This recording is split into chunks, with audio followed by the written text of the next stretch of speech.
बहुत ज्यादा demotivation feel हो रही है, समझ नहीं आ रहा आगे क्या करूं कैसे करूं। जैसा कि आपको पता है सीए इंटर नवंबर 2023 का रिजल्ट आ चुका है और मेरा रिजल्ट नेगेटिव आया है। अब समझ नहीं आ रहा कैसे स्टार्ट करूं। सबसे पहले तो मैं यही नहीं डिसाइड कर पा रहा कि मेरे को सिंगल ग्रुप पे जाना है कि बूथ ग्रुप पे जाना है, करना है भी कि नहीं करना है तो कैसे करना है, क्या स्टडी प्लान बनाऊं, क्या मेरे को चीजों को फॉलो करना है, किस चीज को अवॉइड करना है, क्या प्रायोरिटी देनी है। तो इन सारे के सारे डाउट्स का बेटा आपको इस वीडियो के माध्यम से सारे बातों का जवाब मिल जाएगा। तो वीडियो का एंड तक जरूर देखना।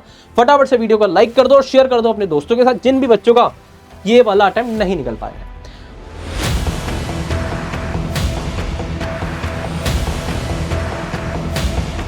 अब बात आती है कि सर क्या करें कैसे करें, तो कुछ टिप्स देने वाला हूं, इनको जरूर नोट डाउन कर लेना। टिप्स सबसे पहले मेरे बच्चे, बहुत कम टाइम है, जैसे कि आपको पता है 4 साढ़े 4 महीने के आसपास, 4 महीने के आसपास का समय है। 4 महीने भी पूरे नहीं है अगर मई में एग्जाम होता है तो। उम्मीद है कि जून में होगा, बट फिर भी हम 4 महीने मान के चलेंगे। तो बहुत कम टाइम है, इसको बहुत एफिशिएंटली यूज करना पड़ेगा। ऐसा नहीं है कि यार ठीक है नेगेटिव आ गया अब ग्रुप 1 क्लियर करना है, ग्रुप 2 अब सीधा उठाया दोबारा स्टार्टिंग से लग गए। नहीं भाई साहब, आपको सबसे पहले एबीसी एनालिसिस करना पड़ेगा। अब ये एबीसी एनालिसिस क्या है, तो बेटा आपको जो भी आपके सब्जेक्ट्स हैं सबके लिए एबीसी शीट बनानी पड़ेगी एनालिसिस, जिसके अंदर एक कैटेगरी में आप डालेंगे उन वाले चैप्टर्स को जो आपको आते हैं, प्रैक्टिस भी सही है और एग्जाम में गए भी ठीक थे, उसमें कहीं नंबर नहीं कटे जो आपको लगता है, ठीक है जी। बी कैटेगरी में वाले चैप्टर जो कंसेप्ट तो क्लियर है बट ना प्रैक्टिस की कमी है जिसकी वजह से उसमें नंबर कट रहे हैं। और सी कैटेगरी वाले चैप्टर जो कंसेप्ट भी वीक है और प्रैक्टिस तो छोड़ ही दो, ठीक है जी। तो ए कैटेगरी में आपके चैप्टर्स कम आएंगे, बी कैटेगरी में मैक्सिमम चैप्टर्स आ जाएंगे क्योंकि ज्यादातर चैप्टर ऐसे होते हैं कि कंसेप्ट तो क्लियर है बट ना प्रैक्टिस की कमी है। तो आपको क्या करना है मेरे बच्चे, आपको क्या करना है, सबसे पहले ए कैटेगरी वाले चैप्टर्स को उठाना है, अपने नोट्स से ही रिवाइज करना है। सबसे पहले अपने नोट्स से रिवाइज करना है, रिवाइज करने के बाद उसके क्वेश्चन प्रैक्टिस करनी है। आईसीए मॉड्यूल, आरटीपी, एमटीपी, पास एग्जाम, और अगर परफेक्ट प्रैक्टिस बुक है तो इसके अलावा कुछ भी नहीं करना है क्योंकि इसके अंदर आईसीए मॉड्यूल, आरटीपी, एमटीपी, पास एग्जाम सब कुछ कवर है। किसी भी अटेम्प्ट का पेपर उठा के देख लो, 120 नंबर का अगर पेपर आ रहा है आपका तो 120 में से 110 नंबर तक का आसपास का पेपर आपको परफेक्ट प्रैक्टिस से देखने को मिल जाता है। कुछ नया नहीं है, best merging of ICI all question जो आपको करने हैं एक जगह मिल जाते हैं, ठीक है जी। तो ए कैटेगरी वाले चैप्टर के लिए क्या करा, रिवाइज करा, कुछ क्वेश्चन प्रैक्टिस करे और टेस्ट दिया। टेस्ट चेक भी कराना है, खुद से चेक नहीं करना, अपने दोस्तों से चेक नहीं कराना है। They are not ICI faculty members, ठीक है जी। तो आपको खुद से चेक नहीं करना है, किसी से चेक कराना है जो आपको गलतियां बताए। बी कैटेगरी वाले चैप्टर को क्या करना है, नोट से रिवाइज कर सकते हैं या फिर बैच 75, आपको पता होगा बैच 75 ग्रूमिंग एजुकेशन एकेडमी लेके आ रहा है जो कि स्टार्ट हो चुका है 15 जनवरी से। जी हाँ, 15 जनवरी से। और यहां से आप वो चैप्टर्स को कर सकते हैं क्योंकि क्या कम टाइम के अंदर, बहुत कम टाइम जैसे कि मैंने आपको बताया बहुत कम टाइम बचा है। तो यहां से उस चैप्टर को करिए, उस चैप्टर के कंसेप्ट क्लियर हो जाएंगे वहां से और क्वेश्चन भी क्लास में करा दिए जाएंगे। कम टाइम के अंदर ज्यादा चीजों को कराने का यहाँ पर बैच 75 के अंदर हम कराएंगे। और आपने वहां से कर लिया, क्वेश्चन भी बहुत सारे प्रैक्टिस क्लास में हो गए, उसके बाद जो क्वेश्चन होमवर्क में मिले उनको प्रैक्टिस करी, देन टेस्ट देना है और वो भी चेक कराना है दोबारा। ए और बी कैटेगरी के अंदर ये आप देखेंगे ना, जो भी रिपीट कर रहे हैं 70 to 80% कोर्स आपका यहीं पर कवर हो जाएगा। और अगर आपने सिर्फ बैच 75 कर लिया, वहां पर भी हम 70 to 80% वो वाले सिलेबस को रखते हैं जहां से आपके पेपर आने की ज्यादा संभावना है, वहां पर कम मेहनत लग रही है। आपको पता है परीटो प्रिंसिपल एक होता है, 80-20 प्रिंसिपल। 80-20 प्रिंसिपल क्या होता है, 80-20 प्रिंसिपल बेटा ये होता है कि हमारा जो 80% रिजल्ट होता है ना वो सिर्फ और सिर्फ 20% मेहनत से होता है। चाहे तो आप जाके ना अलमीरा चेक करना अपनी, उसके अंदर जितने भी कपड़े हैं आपके, उसके 20% कपड़े ही आप 80% ऑफ द टाइम पहनते हैं। और ये हर जगह अप्लाई होता है। आप अपने एग्जाम का रिजल्ट देख लो, आखिरी के 20 दिन की पढ़ाई और उससे पहले के 6 महीने की पढ़ाई, किससे ज्यादा फायदा हुआ था, आखिरी के 20 दिन के अंदर सर 80% रिजल्ट था। तो यही होता है परीटो प्रिंसिपल। तो हम भी इस परीटो प्रिंसिपल के हिसाब से एक बैच 75 लेके आए हैं जिसके अंदर कम टाइम में कैसे ज्यादा रिजल्ट लेके आया जाता है, हम आपको ये सिखाते हैं। तो आपको लेस टाइम को एफिशिएंटली यूज करना है सबसे पहले, और एफिशिएंटली यूज करने के लिए एबीसी एनालिसिस करना है। बैच 75 के अंदर आप ज्वाइन हो सकते हैं। बैच 75 कैसे परचेज करना है, कैसे क्या करना है, लिंक डिस्क्रिप्शन में गिवन है। और बैच 75 के साथ ही आपको परफेक्ट प्रैक्टिस बुक में मिल जाती है, डाउट सेशन, काउंसलिंग सेशन, सब कुछ मिल जाता है।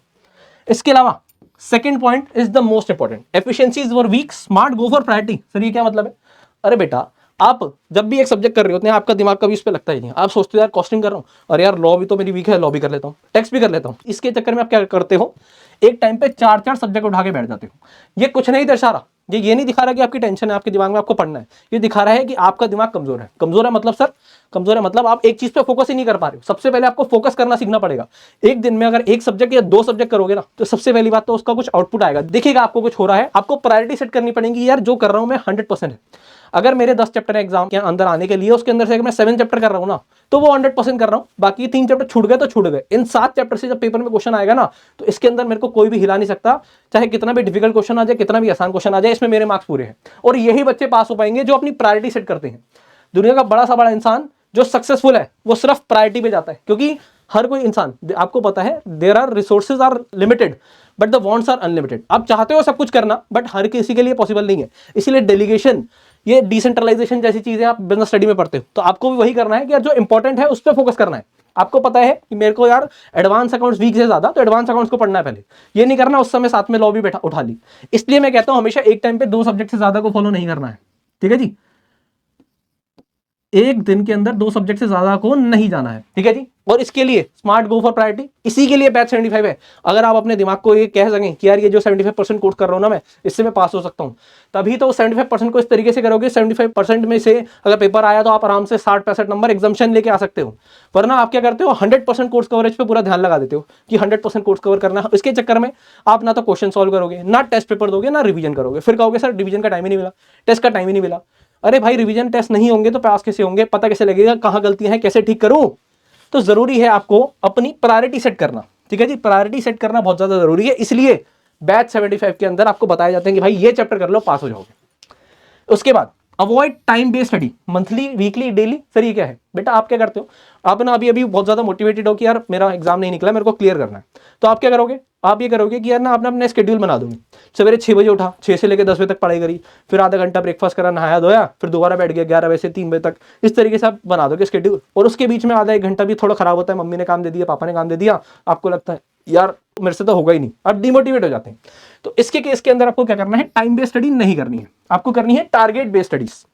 आपको अपना टारगेट सेट करना है कि यार मेरा इस मंथ का क्या टारगेट है, 1 महीने का क्या टारगेट है, 2 महीने का क्या टारगेट है, 3 महीने का क्या टारगेट है, ठीक है जी। बड़ा टारगेट सेट कर लिया कि इस एडवांस अकाउंट को इस डेट तक खत्म करना है, लॉ को इस डेट तक खत्म करना है, इसको इस सब्जेक्ट को इस डेट तक खत्म करना है, ठीक है। बड़ा टारगेट डिसाइड कर पा रहे हो तो अच्छी बात है, नहीं कर पा रहे तो कोई दिक्कत नहीं है।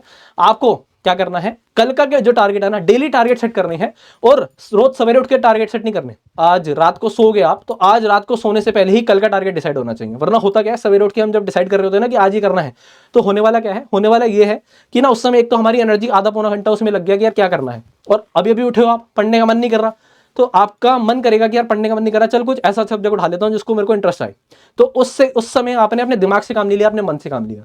दिमाग रात को काम कर रहा होगा क्योंकि आप अभी अब पढ़ के उठे हो, आपको पता है आपकी क्या सिचुएशंस है, आपको क्या पढ़ना चाहिए जो जरूरी है आपके लिए। तो रात को सोने से पहले 15 मिनट लगा के अपना अगले दिन का टारगेट सेट कर लेना, और आपको अगले दिन वो टारगेट के हिसाब से पढ़ाई करनी है। अगर वो 12 घंटे लगते हैं 12 घंटे, 14 घंटे लगते हैं 14 घंटे, ठीक है जी। और टारगेट ऐसा सेट करना है जो एक रियलिस्टिक भी हो, ये ना हो कि बहुत ज्यादा एक्स्ट्रा एक्सेस कर दिया या बहुत ज्यादा हल्का रख दिया। तो टारगेट एकदम सही होना चाहिए, टारगेट बेस्ड स्टडी करनी है, ठीक है जी। जब टाइम बेस्ड स्टडी करते हो उससे बहुत ज्यादा डिमोटिवेशन फील होता है। यूज करना है पीपीटीआर फॉर्मूला। अब ये पीपीटीआर फॉर्मूला क्या है सर, ये नई चीज बेटा, सिर्फ और सिर्फ आपको परफेक्ट प्रैक्टिस बुक करनी है, परफेक्ट प्रैक्टिस बुक, क्योंकि इसके अंदर ICM module, RTP, MTP, past exam के क्वेश्चन है। सिर्फ और सिर्फ ये करनी है। इनके आपको वीडियो सॉल्यूशन भी मिल जाते हैं, बुक आपके बैच 75 के साथ ही मिल जाती है ये बुक, और बैच 75 के साथ मिल जाती है। इस तरफ ये क्वेश्चन कर लिए, इसके अलावा कुछ भी करने की जरूरत नहीं है, ना आईसीएम मॉड्यूल, ना आरटीपी, ना एमटीपी, ना पास्ट एग्जाम। टी बोले तो टेस्ट पेपर्स। टेस्ट पेपर मैंने आपको बार बार कह रहा हूं, चैप्टर वाइज टेस्ट देने जरूरी है। जो चैप्टर कर रहे हो ना उसका चैप्टर वाइज टेस्ट दो, और जब फुल सिलेबस हो जाएगा तो फुल कोर्स टेस्ट देना, तभी जाके आप एग्जाम क्रैक करने के लायक बनते हो। तो टेस्ट पेपर देना, और टेस्ट पेपर को एनालाइज भी करना है। जब वो टेस्ट पेपर चेक होकर आता है, कई बार बच्चे करते हैं कि सर टेस्ट तो दिया था बट चेक नहीं करा, या चेक दोस्त से करा लिया और उसको एनालाइज नहीं करा। भाई साहब कोई फायदा नहीं है टेस्ट देने का। टेस्ट देने का रीजन क्या होता है, एक तो उसके चक्कर में हमारा रिवीजन हो जाता है, दूसरा जो मेरी गलतियां हैं मेरे को पता लगे ताकि मैं इंप्रूव कर सकूं, एग्जाम के अंदर वो गलती ना हो। अगर आपने टेस्ट दिया और उसे एनालाइज नहीं करा, उसकी इंप्रूवमेंट नहीं करी, तो आज अगर 60 नंबर आए थे ना, तो अगली बार भी कंफर्म है कि वो 60 नंबर या 60 नंबर से कम ही आएंगे, ज्यादा नहीं आएंगे। तो एनालाइज करना बहुत ज्यादा जरूरी है। अब सर आर क्या है, आर बोले तो रिविजन। बिना रिविजन के काम नहीं होने वाला है। आपको लगता है कि रिविजन तो सर टाइम वेस्ट है, नहीं भाई ऐसा नहीं है। माइंड वॉल कंसेप्ट सुना है, जितना डालोगे उतना बाहर निकलेगा, है ना। तो आपको क्या है, रेगुलर बेसिस पर रिवीजन करते रहना है। कम से कम वीक के अंदर एक दिन ऐसा होना चाहिए जिसके अंदर आप कोई नया नहीं पढ़ रहे हैं, सिर्फ और सिर्फ रिवीजन कर रहे हैं, सिर्फ और सिर्फ रिवीजन कर रहे हैं। इसलिए बैच 75 के अंदर हमने आपको रिवीजन वीडियोस भी दी हैं। रिवीजन वीडियोस का क्या होगा कि अभी आपने बैच 75 से अटेंड कर लिया, अब दोबारा थोड़ा ना देखोगे बैच 75 बाद में, तो पेपर के टाइम पे वो रिवीजन वीडियोस आपको बहुत ज्यादा हेल्प करेंगी। 1 से 1.5 घंटे में पूरा चैप्टर रिवाइज हो जाएगा आपका, आपको अच्छा लगेगा करके, और आपके नोट्स बन जाएंगे। इसके अलावा introspection is must in every 5 to 6 days। Introspection बोले तो 5 से 6 दिन पहले मेरी क्या स्थिति है, इस वीक के अंदर मैंने क्या क्या करा है, वो सही है, वो मेरी जो टारगेट्स थे वो अचीव हो रहे हैं कि नहीं हो रहे हैं। तो इन 5 से 6 दिनों के अंदर आपको ये टारगेट्स को देखना है कि क्या अचीव हो रहा है कि नहीं हो रहा है, कहाँ गलतियां हैं। और अगर बेटा बीमारी होती है तो डॉक्टर के पास जाते हो ना, तो यहाँ पर भी कंसल्ट करना है आपको, एक्सपर्ट से एक राय लेनी है कि क्या मेरी सिचुएशन सही है। आप अपने टीचर से ले सकते हैं। इसलिए हमारे कोर्स के अंदर बैच 75 के अंदर आपको मिलती है काउंसलिंग क्लासेस। Counselling classes. जी हाँ, आपको लग रहा होगा कि सर इतनी सारी चीजें दे रहे हो आप, तो इतना बता के रहे हो। बेटा ये सारी की सारी चीजें जरूरी नहीं, अगर आपको कहीं और में मिल रही है आप कहीं और से भी ले सकते हैं, बट देख चेक करना कि क्या ये मिल रही है, कंसल्ट करना है, डाउट क्लासेस के अंदर पूछना है जो भी डाउट्स आ रहे हैं। तो 5 to 6 डेज के अंदर आपको इंट्रोस्पेक्शन करनी जरूरी है बहुत ज्यादा।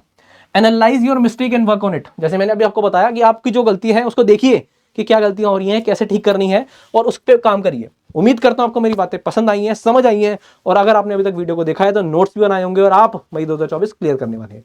सो thank you so much for watching the video. तो hit the like button, share the video with the maximum friends. चलिए मिलते हैं नेक्स्ट वीडियो में, तब तक के लिए good bye, all the best, जय Shri Shyam, thank you so much.